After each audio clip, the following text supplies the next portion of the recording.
Every minute, 62 children enter a Children's Miracle Network hospital, that according to CMN officials. Children come in seeking treatment for issues big and small, but for 11-year-old Aybriegh Smith, a high-running fever initially left doctors stumped until numerous tests revealed underlying kidney issues.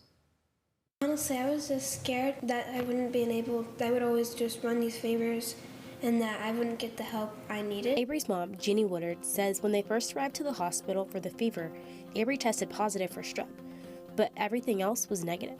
The doctor finally said we're going to have to put her in the hospital and run some more invasive tests and see if we can figure out what's going on, because it was getting worse. Not only was she having fevers, but she started getting really bad headaches, and she had a couple of times where she blacked out.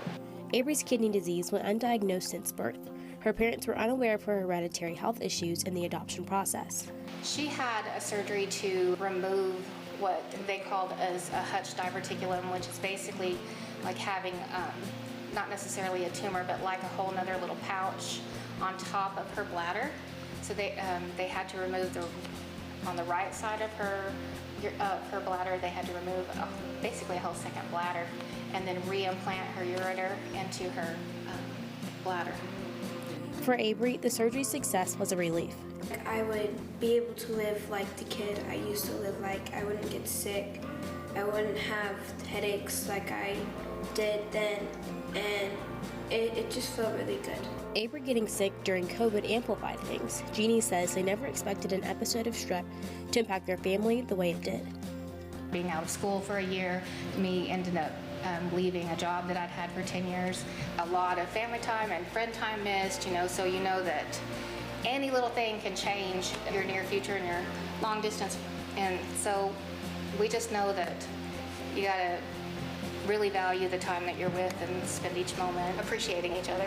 CMN has been close to their family's heart for years because of the support they've given the community and now their family.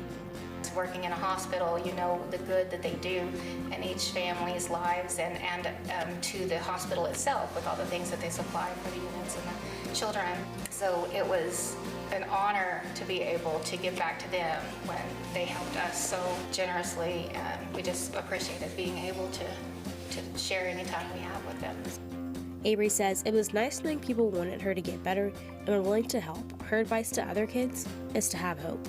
Tell them that even if you're going something worse than I am, just gotta hope for the best and hope that you can get the kind of treatment I did, and you don't have to go through that anymore.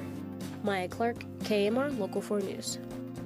Genie says as a mom who's a nurse, the process was difficult, especially in the beginning. She couldn't understand why it was taking so long to find a diagnosis. They were also worried about how it was impacting her psychologically, not being able to be with friends. But now she is back to living her life as a social butterfly and loves spending time with friends and being able to be around people again.